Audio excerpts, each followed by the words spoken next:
ассалому алайкум бинандагони гиромӣ, нашри навбатии барномаи иттилоотии ахбор аст мустақиман аз телевизиони Тоҷикистон.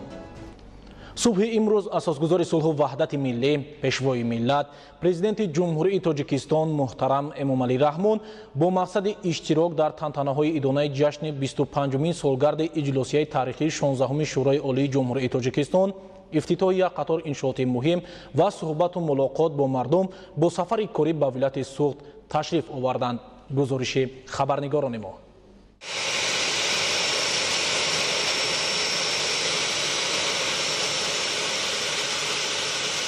сарвари хиратманди тоҷикон пешвои миллат муҳтарам Эмомалӣ Раҳмонро дар фурудгоҳи байналмилалии Хуҷанд роҳбарият ва намояндагони ҷавонони вилояти Суғд бо сарбаландӣ истиқбол гирифтанд. ассалому алайкум.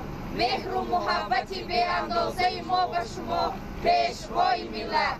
марҳабо ای پیشوای تاجیکان، ای سعادت بخش عالی عالیان، گشته در حیرت جهان زقدامتان، صلح را دادید عمر جاویدان. ای رادمرد دوران، احیانمای سامان، ای نیکخواه انسان، غمخواه ما جوانان. ای حسن دولتی ما، شأن و شهامتی ما، وقت و سعادتی ما، معمار وحدتی ما. خوش آمدید خوشا خوش بر خاک سوغد باستان. یادآور می‌شویم که هنوز 25 سال قبل در اجلاسی تاریخی 16 شورای عالی جمهوری تاجیکستان که از 16 نوامبر تا 2 دکبر در قصر مدنیت بلوم سیدخوجا اورونکوجایف معروف به قصر ارباب برگزار گردیده بود، با اراده کل دپوتات‌های شورای عالی امامعلی رحمان سیاستمدار عاقل و خردمند رئیس شورای عالی تاجیکستان سرور دولت تاجیکان انتخاب گردید. به مناسبت تجلیل این رویداد مهم تاریخی و تقدیرساز با اشتراک پیشوای ملت محترم امامعلی رحمان جلسه تنتنوی برگزار می‌گردد و همچنین در شهر و ناحیه‌های ولایت یک قطار انشاءات مهم مورد بهره برداری قرار داده می‌شوند. واقعاً این اجلاسیت در رشد و تحکیم دولتداری نوین و استقلالیت واقعی تاجیکستان، یکپارچگی آن، وحدت ملی و استقرار صلح در سرزمین باستانی، عملی گردیدن اصلاحات سیاسی، حقوقی، اقتصادی و اجتماعی در راه بنیاد جامعه شهروندی اساس گذاشت. همه این محض با تلاش جانبازی‌ها و سرسپردگی فرزند فرزانه ملت محترم امامعلی رحمان به دست آمد. نمایندگان اهل جامعه تاجیکستان و در ردیف آنها نمایندگان اهل سیاست و فرهنگ و زیایان پیشوای ملت محترم امامعلی رحمان را همچون معمار صلح و وحدت و نجات بخش ملت اساسگزار دولت نوین تاجیکان با صمیمیت افزون و مهر و محبت بی‌پایان استقبال گرفتند. дар доираи сафари корӣ ба шаҳру ноҳияҳои вилояти Суғд нахуст асосгузори сулҳу ваҳдати миллӣ, пешвои миллат, президенти ҷумҳурии Тоҷикистон муҳтарам Эмомалӣ Раҳмон ба шаҳри Истиқлол ташриф оварда корхонаи металлургии ширкати саноати кӯҳии Тоҷикистону Хитой ки бо харҷи 57 миллион доллари амрикоӣ сохта шудааст, мавриди баҳрабардорӣ қарор доданд. иқтидори лоиҳавии корхонаи металлургии ширкати саноати кӯҳии Тоҷикистону Хитой дар як сол 50 000 тонна металли сурб буда, дар он 600 нафар бо кори доимӣ таъмин карда шудаанд. бо дастури сарвари давлат муҳтарам Эмомалӣ Раҳмон 95% коргарон аз ҳисоби сокинони маҳаллӣ интихоб карда мешаванд. гузориши Абдуваҳоби Абдусаттор. сафари кории асосгузори сулҳу ваҳдати миллӣ пешвои миллат президенти ҷумҳурии Тоҷикистон муҳтарам Эмомалӣ Раҳмон дар вилояти Суғд аз шаҳри Истиқлол оғоз гардид. шаҳри моро эй сафо бахшанда меҳмон, ассалом. хони мо шуд бо қадамҳоят чароғон, ассалом. хоки пояд нури дида тоҷ бар сар мекунем, пешвои мо با این ملک گلستان، السلام. تاجیکستان می شکوفد همچون گلشن در بهار، زان که دارد پیشوایی با وقار و نامدار. و چه خوش آبادی ها احیاست در هر گوشه اش، زنده بادا پیشوایی ملتی با ننگ و آر. شما ای پیشوای ملتی ما، به استقلال ما خوش آمدید خوش. شما ای راهنمای ملت ما، به استقبال ما خوش آمدید خوش. به هر جای قدم بنهاده باشید، همه پیراهش گلپوش گردد. شما ای جان فدای ملت ما، به این اقبال ما خوش آمدید خوش.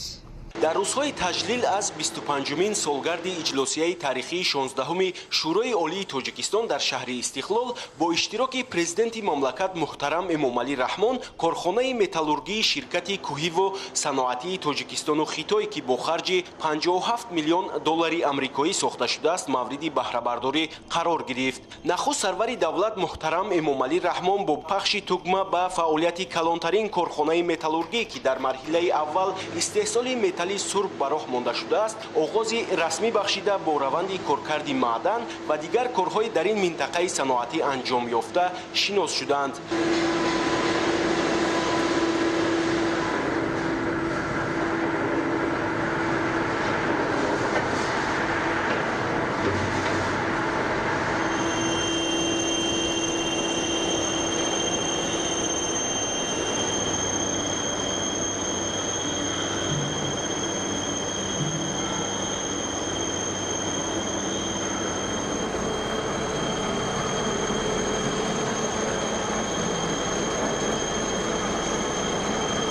اساسگزار صلح و وحدت ملی پیشوای ملت پرزیدنت جمهوری تاجیکستان محترم امامعلی رحمان با یکمین سابقه متال سرب که در تاریخ تاجیکستان صاحب استقلال بار اول استحصال گردید تمغه رقم 1 را گذاشتند. یادآور می‌شویم که پرزیدنت جمهوری تاجیکستان پیشوای ملت محترم امامعلی رحمان با بنیاد کارخانه متالورگی در منطقه صنعتی شهر استقلال هنوز ماه اپریل سال 2014 سنگ اساس گذاشته برای با سطح و صفت بلند ساخته به استفاده دادن آن به مسئولان دستور و سپارش‌های مشخص داده بودند. در این مدت در منطقه ذکر شده 4 کارگاه و دیگر انشاءات ضروری استحصالی بنیاد گردیده امروز به استفاده سپاریده شدند. اطلاع داده شد که اقتدار لایحه‌ای کارخانه متالورگی شرکت کوهی و صنعتی تاجیکستان و خیتای در یک سال 50,000 تن متال سرب بوده در آن 600 نفر با کار دائمی تامین شدند و بعد مورد بهره برداری قرار گرفتن مرحله دوم آن این نشان داد افزایش خواهد یافت. تعداد زیادی کارگران را ساکنان محلی تشکیل می‌دهند که معاش میانه آنها 2000 سومانی میباشد. تا این وقت در کارهای ساختمانی و وصلگری این انشاءات عظیم صنعتی مملکت بیش از 500 نفر بیناکاران و کارمندان مهندسی و تکنیکی اشتراک نمودند که بیش از نصف آنها نیز ساکنان محلی بودند. همزمان مؤسسان اطلاع دادند که پیش از به کار درآمدن این کارخانه بزرگ متالورگی متخصصان در دانشکده کوهی متالورگی تاجیکستان و شرکت‌های با نفوذ جمهوری خلقی خیتای تیار کرده شده. امروز آنها از عهده اداره‌کنی نفترین تکنولوژی تولیداتی که استحصال پیشرفته‌ترین شرکت‌های جهانی میباشند برآمده میتوانند. خوشبختانه سالهای اخیر زیر سیاست خردمندانه اساسگزار صلح و وحدت ملی پیشوای ملت پرزیدنت جمهوری تاجیکستان محترم امامعلی رحمان در کشور ما کارخانه‌های نوی صنعتی به استفاده داده شده ایستاده است و امروز ما شاهدی به استفاده دادن یکی از کارخانه‌های نوی معاصر زمانوی شده ایستاده ایم. کارخانه ما به استحصال سرب مشغول است و از خاکه‌های کان زرنثار سالهای گذشته محصولات نهایی در کشورهای خارجه بیرون از مرز مملکت کارکرد نهایی کرده میشد و امروز خوشبختانه در کارخانه نوبنیاد متالورگی کارکرد نهایی کرده می شود. در این کارخانه چقدر شما دیده ایستادید دو قاره‌ای که یکی با طرز اکسیدشوی و برقرار کنی کارکرد کرده می شوند سرب 97% استحصال کرده می شود. امروز در مملکت ما نیز تمام شرایط برای دانش آموختن زبان‌های خارجی برای آموختن تکنولوژی معاصر مهیا کرده شده است و متخصصان وطنی نیز می‌توانند به واسطه دانش تجربه ملکه خود را بلند بردارند.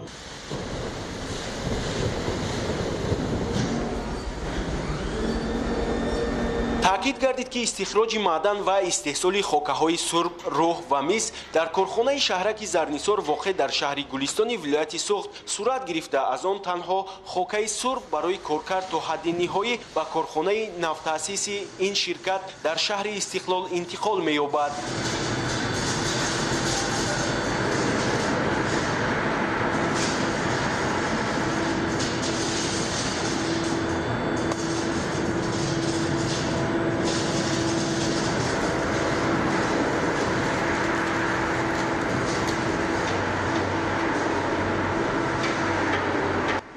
таъкиди мутахассисони соҳа ин корхона аз ҷиҳати иқтидори истеҳсолӣ истифодаи технологияи пешрафта дар Осиёи марказӣ назир надорад ва маҳсулоте ки дар ин ҷо тавлид мешавад ҷавобгӯи стандартҳои байналмилалӣ мебошад. мо ҷумҳурии Тоҷикистонро дар арсаи байналмилалӣ на ҳамчун тавлидкунандаи маҳсулоти хом ё ашёи хом, ҳамчун истеҳсолкунандаи маҳсулоти ниҳоӣ муаррифӣ метавонем кард. дар тафовут бо дигар корхонаҳои саноатӣ агар онро муқоиса кунем, байни корхонаҳои саноатӣ маъдани кӯҳӣ 53% маҳсулоти саноатиро маҳз ҳамин ширкат истеҳсол мекунад. дар байни корхонаҳои саноатӣ ҷумҳурӣ бошад 15% маҳсулоти саноатӣ маҳз ба ҳамин корхона рост меояд. ин аз он шаҳодат медиҳад ки соҳаи саноати маъдани кӯҳӣ ки қаблан дар соли 2000 ҳамагӣ 1% маҳсулоти саноатии ҷумҳуриро агар истеҳсол мекард, пас имрӯз тақрибан 28% маҳсулоти саноатӣ он маҳз ба корхонаи саноати маъдани кӯҳӣ рост меояд. бояд бигӯям ки ин ҳадафи ниҳоӣ нест. ба истифода додани иқтидорҳои дигар, яъне коргоҳи рӯҳ, мо метавонем бигӯем ки ҷумҳурии Тоҷикистон тавлидкунандаи маҳсулоти ниҳоӣ мебошад. Президенти мамлакат муҳтарам Эмомалӣ Раҳмон зимни боздид аз коргоҳҳои сурбгудозӣ, тозакунии газҳо, сурбу электролит, кислород, коркарди кимиёвӣ, об ва дигар иншооти зарурӣ иқдоми пешгирифтаи сармоягузоронро пеш аз ҳама дар истифодаи самараноки захираҳои табиии Тоҷикистон муҳим арзёбӣ карда ба кори онҳо баҳои баланд доданд. давоми солҳои охир бо ташаббуси ҳукумати ҷумҳурии Тоҷикистон ва ҷалби сармояи дохилию хориҷӣ дар мамлакат рушди соҳаи саноати металлургӣ таъмин гардида, корхонаҳои нав ба кор дароварда шуд ки дар ин замина истихроҷ ва коркарди маъдан то ба ҳадди ниҳоӣ расид ва ин иқдом дар рушди иқтисоди миллӣ ва таъсиси ҳазорҳо ҷойҳои нави корӣ натиҷаи дилхоҳ ба бор овард. Хусусан дар шаҳру ноҳияҳои вилояти Суғд ин раванд вусъати бештар пайдо кардааст.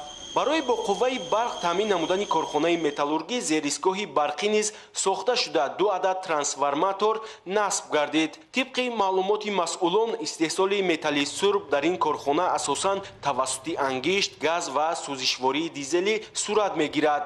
дар ин минтақаи саноатӣ ҳамчунин биноҳои маъмурӣ, ошхона ва 2 хобгоҳ барои коргарон бо тарҳи муосир қомат афрохтаанд. аз ҷумла дар бинои 1 ва 2 хобгоҳ барои истироҳати кормандони ин ширкат шароити мусоиди зист фароҳам оварда шуда, он барои 600 нафар коргар пешбинӣ гардидааст. имрӯз бо ташрифи президенти ҷумҳурии Тоҷикистон муҳтарам Эмомалӣ Раҳмон корхонаи бузурги металлургӣ ба кори худ шурӯъ кард. мо аз соли 2014 инҷониб кӯшиш ба харҷ медиҳем ки тамоми корҳо аз ҷумла насби технологияи муосир бо сифати баланд анҷом ёбад. бунёди корхона умуман таъсиси минтақаи саноатӣ дар шаҳри истиқлоли вилояти Суғд ҷиҳати ба кор даровардани иқтидорҳои нав ва коркарди захираҳои зеризаминӣ нақши асосӣ хоҳад дошт. ҷаноби олӣ муҳтарам Эмомалӣ Раҳмон зимни ифтитоҳ мо масъулини корхонаро вазифадор намуд ки дар афзоиш бахшидани ҳаҷми истеҳсолот ва тавлиди маҳсулоти рақобатпазир ҳамвора талош намоем.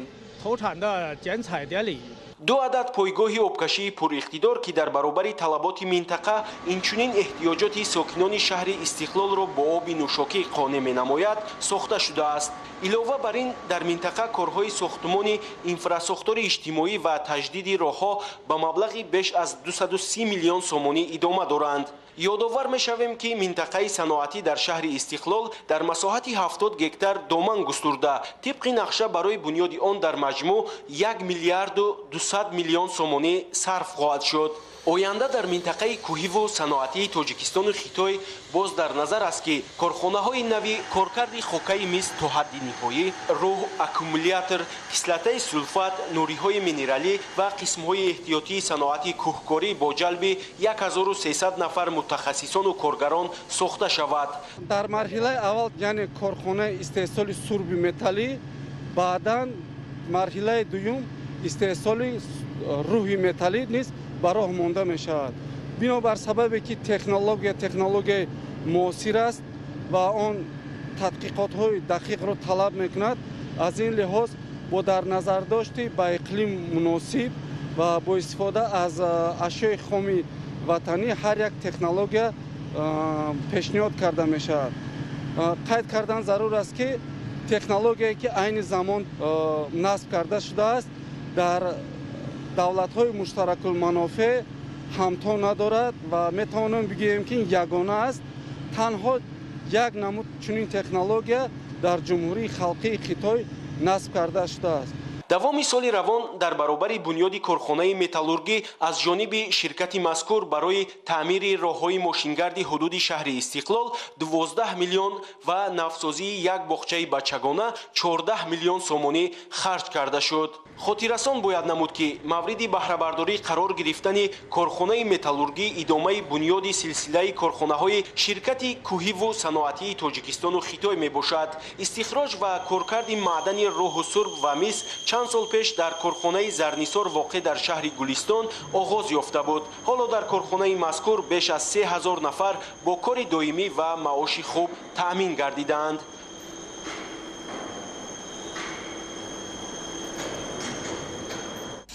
асосгузори сулҳу ваҳдати миллӣ, пешвои миллат, президенти ҷумҳурии Тоҷикистон муҳтарам Эмомалӣ Раҳмон дар саҳни корхонаи металлургии ширкати саноати кӯҳии Тоҷикистону Хитой бо кормандони корхонаи мазкур ва роҳбарияту фаъолони шаҳри Истиқлоли вилояти Суғд мулоқот намуданд.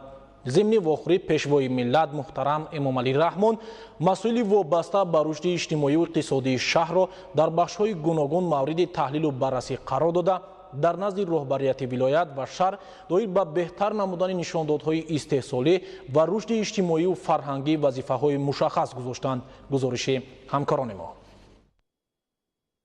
пас аз ифтитоҳи корхонаи металлургии ширкати саноатии кӯҳии Тоҷикистону Хитой ва шиносоӣ бо раванди истеҳсолот дар коргоҳи мазкур, дар ҳамин ҷо асосгузори сулҳу ваҳдати миллӣ, пешвои миллат, президенти ҷумҳурии Тоҷикистон муҳтарам Эмомалӣ Раҳмон бо кормандони корхонаи металлургии ширкати кӯҳиву саноатии Тоҷикистону Хитой ва роҳбарияту фаъолони шаҳри Истиқлоли вилояти Суғд мулоқоти судманд анҷом доданд.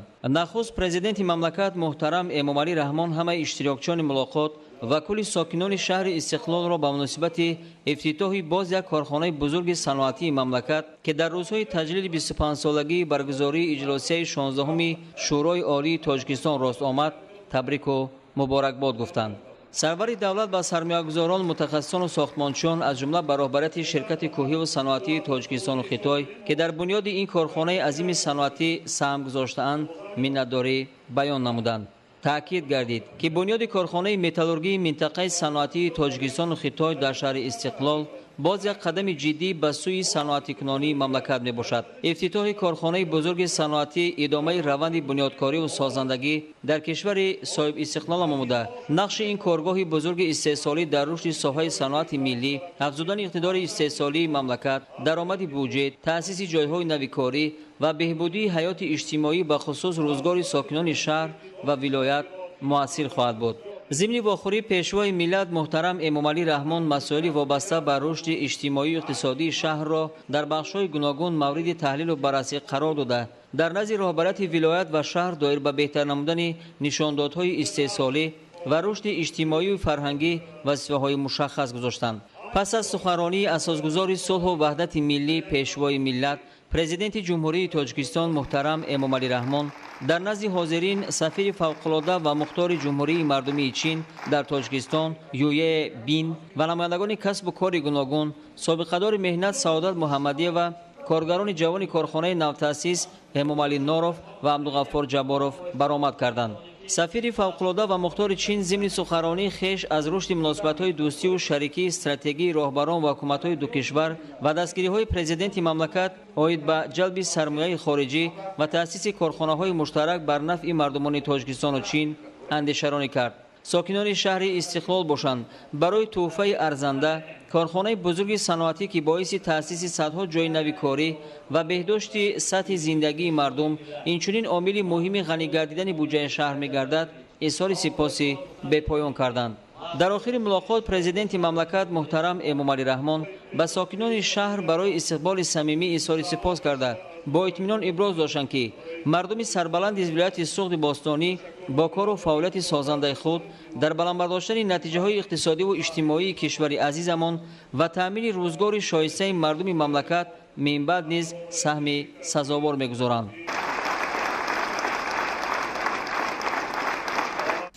дар рӯзи аввали сафар ба вилояти суғд асосгузори сулҳу ваҳдати миллӣ пешвои миллат президенти ҷумҳурии тоҷикистон муҳтарам эмомалӣ раҳмон дар шаҳри бӯстон ба фаъолияти коргоҳҳои дузандагӣ ва пойафзолбарории корхонаи давлатии кишоварзии палоси агентии таъминоти амволи махсуси назди ҳукумати ҷумҳурии тоҷикистон оғози расмӣ бахшиданд.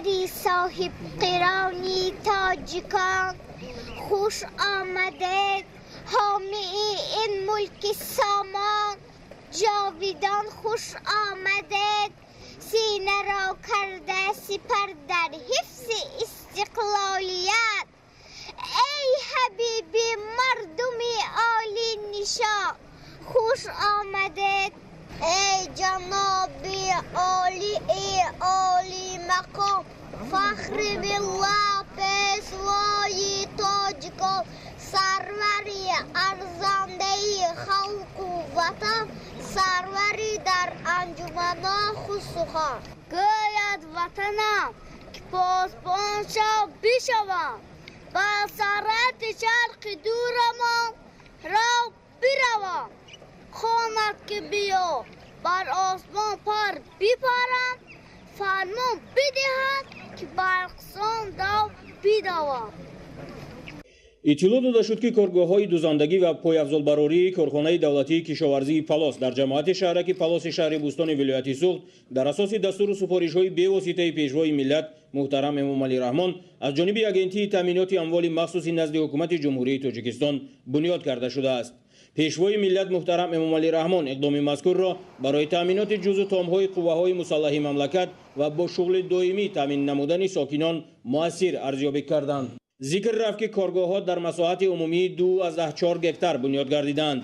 тасмими мазкур дар асоси супоришҳои пайвастаи сарвари давлати тоҷикистон ҷиҳати ташкили корхонаҳои ватанӣ ва таъсиси ҷойҳои нави корӣ баҳри таъмини сохторҳои ҳарбӣ ва мақомоти ҳифзи ҳуқуқи ҷумҳурӣ бо амволи шайъӣ дар ҳудуди корхонаи давлатии кишоварзии палос рӯи даст гирифта шуд.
интизоми меҳнат маҳсулоти босифат шиёри доимии мо хоҳад буд.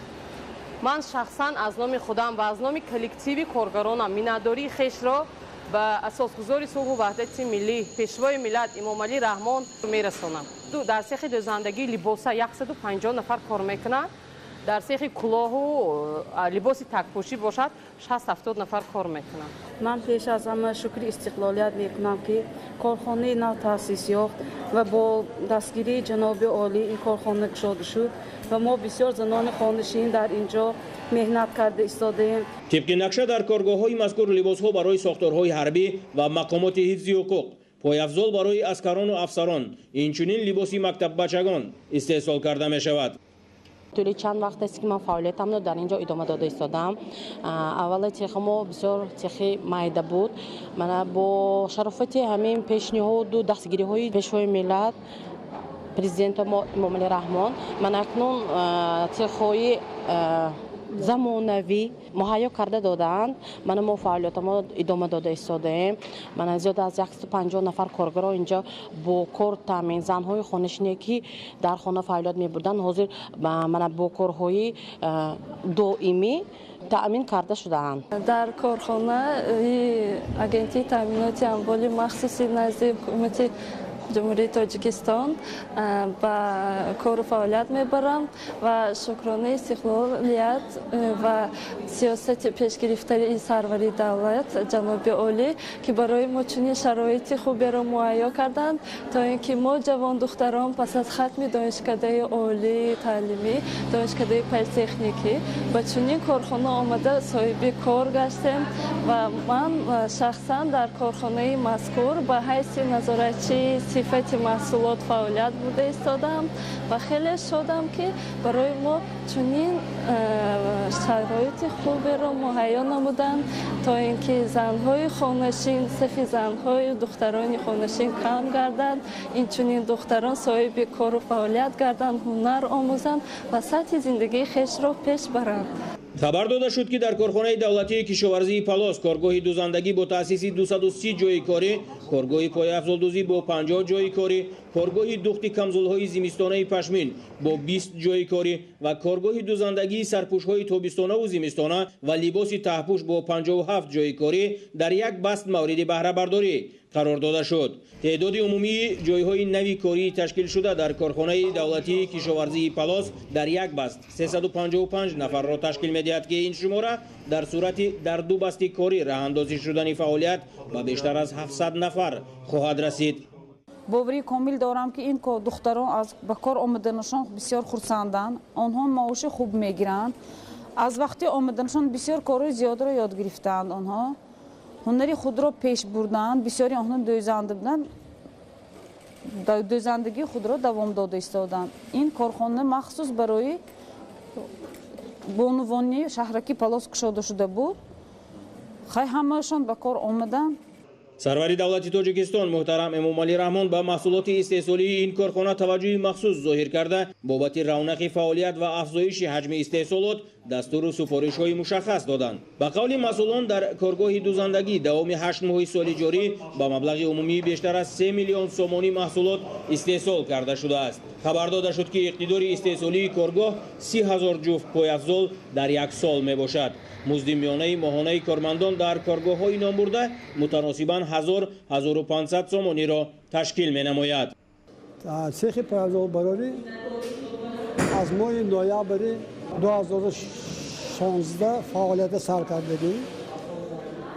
дар ҳамон вақт ҳамагӣ шуда 22 нафар омада кора сар кардагӣ буд. дар давоми як сол ҳозир қариб 50 нафар коргар шудагӣ дар як рӯз 150 ҷуфт пойафзоли босифат мебарорад. лозим ба зикри хос аст ки бо шарофати суботи саросарӣ ва дастгириву ғамхориҳои бевоситаи пешвои миллат муҳтарам Эмомалӣ Раҳмон ҷузу томҳои қувваҳои мусаллаҳи ҷумҳурӣ 100% бо маводи хӯрока ва сару либоси низомӣ аз ҳисоби корхонаву коргоҳҳои агентии таъминоти амволи махсуси назди ҳукумати ҷумҳурии Тоҷикистон таъмин мебошанд. қаблан молу маводе ки айни ҳол дар корхонаи давлатии кишоварзии Палос истеҳсол карда мешаванд пурра аз хориҷи мамлакат ворид карда мешуд. имрӯз дар ҷумҳурӣ воридоти маҳсулотое ки бо тамоми ҷузу томҳои вазоратҳои қудратӣ таъмин карда мешуд ин масъала пурра ҳалли худша ёфта истодааст ки мо нисбатан ба солҳои пеш қариб 80-90% таъминоти ҷузу томҳои сохторҳои қудратиро аз дар ҳудуди ҷумҳурии Тоҷикистон тайёр мекунем ва истеҳсол мекунем ва пурра таъмин карда метавонем. сипас дар саҳни корхонаи давлатии кишоварзии Палос намоиши маҳсулоти кишоварзиву саноатӣ ташкил карда шуд. дар он беҳтарин намудҳои молу маҳсулоти дар корхонаи зертобеи агентии таъминоти амволи махсуси назди ҳукумати ҷумҳурии Тоҷикистон истеҳсол шуда ба маърази тамошо гузошта шуд. иттилоъ дода шуд ки масоҳати умумии заминҳои корхонаи давлатии кишоварзии Палос 1486.5 гектарро ташкил медиҳад ки аз ин бештар аз 526 гектараш замини обӣ буда дар 379 гектар боғу тогзор бунёд ёфтааст. инчунин дар ҳамин корхона шумораи чорвои калони шохдор ба 330 сар ва моли майда ба 4400 сар мерасад. аз ҳамин ҳисоб таъминоти ҷузъу томҳои қувваҳои мусаллаҳи мамлакат бо маҳсулоти кишоварзӣ ва саноатӣ ба таври матлуб ба роҳ монда шудааст. корхонаи давлатии кишоварзии палоси агентии таъминоти амволи махсуси назди ҳукумати ҷумҳурии тоҷикистон аз умдатарин коргоҳҳои зертобеи сохтори мазкур дар вилояти суғд буда ҳиссаи он дар таъминоти ҷузъу томҳои қувваҳои мусаллаҳи ҷумҳурӣ ба ғоят муҳим арзёбӣ мешавад. ба иттилои роҳбарияти корхонаи мазкур аҳли заҳмат ва сарбозони батальёни махсуси кишоварзӣ барои мақсаднок истифода кардани неъматҳои табиӣ аз ҷумла обу замин пайваста талош меварзанд. заҳмати чашмраси онҳо имкон фароҳам овардааст ки махсусан ҳосили сабзавот феълан хуб ба назар расида ғунучини сабзиву пиёз, турбу шалғаму каду ва ғайраҳо бо мақсади захираи зимистонаи хӯроки аскарону афсарон мувофиқи мақсад ба роҳ монда шудааст. дар асоси дастуру супоришҳои роҳбари давлат асосгузори сулҳу ваҳдат пешвои миллат ҷаноби олӣ тасмим гирифтем ки ҳамин сарбозои ҷумҳуриро пурра ба сабзавотҳои тару тоза аз қабили турб, шалғам, каду, лаблабу, сабзӣ, тарбуз, ангур ва дигар маҳсулотҳо таъмин мекунем. то ҳозир дар складои мо зиёда 1500 тонна захира кардагӣ ҳастем ва дар заминҳои бисёр мондагӣ олӣ. ҳозир ғунучин идома дорад. дар фермаи ширию молии корхона низ парвариши чорвои калони шохдор ба таври матлуб ба роҳ монда шудааст. аз ин ферма таъминоти ҳайати шахсии воҳидҳои низомӣ бо гӯшт ва шири босифат сурат мегирад. 25 сол ист ҳамин говҷо шуда кор мекунам. меҳнати нағз кардан дар кор, молова нағз нигоҳ кардан дар кор, вақташ ба хошокиша додан дар кор, ин баша сони ана шумова шири нағз метиҳад. меҳнат кардан дар кор дар меҳнати касбам маъқул мана меҳнат кунӣ ҳама вақт обрӯ мегирӣ. меҳнат кардагӣ одам шароиташ ҳама вақт нағз ҳаракат кунад. агар мана худова шукр ҷаноби олӣ мо ҳама ҷова ҷо корхонаҳои кушодагӣ соҳиби нон ҳама ҳамин фақат одам меҳнат мехоҳад. таъминот бо гӯшту тухми паррандаро ҳам агентии таъминоти амволи махсуси назди ҳукумати ҷумҳурии тоҷикистон имрӯзҳо аз корхонаҳои зертобеи худ ба роҳ мондааст. айни ҳол дар фермаҳои мурғпарварӣ бештар аз 100 000 сар мурғ нигоҳубин карда мешавад. дар ҳамин мавзеъ пешвои миллат муҳтарам эмомалӣ раҳмон аз хобгоҳи сарбозони батальёни махсуси кишоварзии агентии таъминоти амволи махсуси назди ҳукумати ҷумҳурии тоҷикистон боздид ба амал оварданд ва бо шароити будубоши ин воҳиди низомӣ аз наздик шинос шуданд. асосгузори сулҳу ваҳдати миллӣ пешвои миллат президенти ҷумҳурии тоҷикистон муҳтарам эмомалӣ раҳмон ҷиҳати назорати фаъолияти муназзами коргоҳҳои дузандагӣ ва пойафзолбарории корхонаи давлатии кишоварзии палос ва истифодаи мақсадноки заминҳои дар тобеияти корхонаи мазкур буда роҳбарияти агентии таъминоти амволи махсуси назди ҳукумати ҷумҳурии тоҷикистонро вазифадор сохтанд. сафари кории асосгузори сулҳу ваҳдати миллӣ пешвои миллат президенти ҷумҳурии тоҷикистон муҳтарам эмомалӣ раҳмон ба шаҳру ноҳияҳои вилояти суғд идома дорад. бо расидани хабарҳои нав аз ҷараёни ин сафар ҳамкорони мо шуморо дар нашрҳои минбаъдаи барномаи ахбор огоҳ месозанд. 15 апрели соли 2016 маҷлиси намояндагони маҷлиси олии ҷумҳурии тоҷикистон дар бораи рӯзҳои ид тағйирот ворид намуд ки тибқи он 16 ноябр дар мамлакат ҳамчун рӯзи президенти ҷумҳурии тоҷикистон таҷлил карда мешавад. имрӯз дар тоҷикистон мардуми саодатманди мамлакат ин санаи фархундаро дар сатҳи баланд таҷлил намуданд. Нарӯзшоҳи Азизулло гузориш медиҳад. дар саросари мамлакат ба муносибати рӯзи президенти ҷумҳурии тоҷикистон чорабиниҳои гуногуни илмӣ амалӣ ва фарҳангӣ баргузор шуданд. сокинони мамлакат ин санаи фархундаро бо самимияту эҳтиром ва ғурури миллӣ истиқбол гирифта тамоми дастовард ва муваффақияту комёбиҳоро ба пойдории сулҳу субот марбут донистанд. ҳамин санаи соли 1992 ҷаласаи шӯрои олӣ баргузор шуд ва вакилони мардумӣ бо интихоби сарвари нави худ оғоз гузоштанд барои расидан ба сулҳу субот, пешрафти шукуфоӣ ва ҳаёти осоиштаи мардум. آغاز اجلاسیه 16 شورای عالی جمهوری تاجیکستان حیات تماما تیره گشته بود.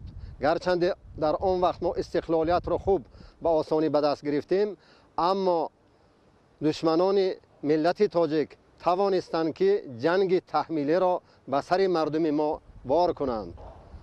در تمام شهر و نواحی کشور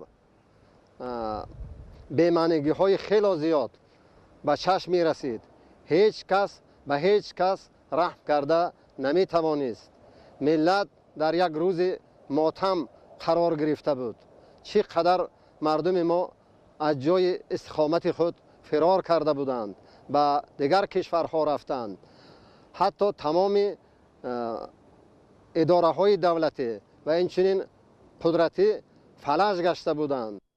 تشکل دولتداری ملی، تامین صلح و وحدت، برگرداندن گریزگان به وطن و بهره‌ور نمودن همگان از حیات سعادتمندانه با توجه تلاش‌های پیوسته و زحمت‌های خسته‌ناپذیر اساسگزار صلح و وحدت ملی، پیشوای ملت، پرزیدنت جمهوری تاجیکستان محترم امامعلی رحمان به دست آمدند. امروز اگر که ما به این نظر افکنیم، در یک مدت کوتاه در هم ساحه سیاست، هم ساحه اقتصادیات اجتماعیات خلق خیلی دگرگونی‌های کلی و عمل آمده است که ملت تاجیک و دولت تاجیکستان را امروز در تمام گوشه کنار دنیا همچون یک دولت مستقل صاحب استقلال میشناسند، اعترافش میکنند و حرمتش میکنند، چون که بسیار ملت ها همین قدر کوشش میکنند، استقلالیت ندارند، پیشوا ندارند و این را بینید که امروز ما هم استقلالیت داریم، هم پیشوا داریم و در جهان خود را خوشبخت‌ترین ملت، خوشبخت‌ترین خلق می‌شماریم. همین است که سنه 16 نوامبر هر یک شهروند تاجیکستان این سنه فرخنده را با خوشحالی، فرح و شادمانی ارجگزارانه به خدمت‌های شایان پیشوای ملت محترم امامعلی رحمان در سمت آبادی، رشد و شکوفایی و پیشرفت وطن تجلیل نمودند. یادآور باید شد که سنه 15 اپریل سال 2016 مجلس نمایندگان مجلس عالی جمهوری تاجیکستان درباره روزهای عید تغییرات وارد نمود که طبق آن همسال 16 نوامبر همچون روز پرزیدنت جمهوری تاجیکستان تجلیل کرده می شود. تنتنه‌های با شکوه به این مناسبت خوشحالی و ارجگزاری مردم به خدمت‌های بی‌نظیر پرزیدنت جمهوری تاجیکستان از صمیمیت اهالی منشأ گرفتند. بینندگان گرامی، نشر نوبتی برنامه اطلاعاتی اخبار نیز با آخر میرسد. برنامه‌های دیگر تلویزیون تاجیکستان ادامه دارند. با ما باشید.